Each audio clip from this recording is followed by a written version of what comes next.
Alright guys, welcome to today's video. In this video, I'll be showing you how we fixed this Infinix Hot 8 Lite screen.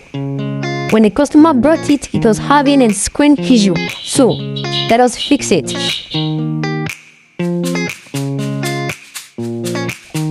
Okay guys, as you are watching this clip, let us take a second or two to greet our esteemed viewers for secretly liking this video, watching, commenting, and sharing this video. These people are so great. Thanks and so much for doing so. Alright guys, let us continue watching this clip.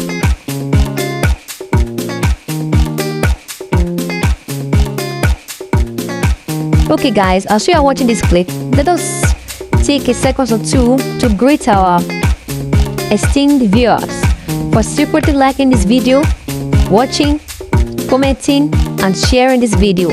These people are so great. Thanks and so much for doing so.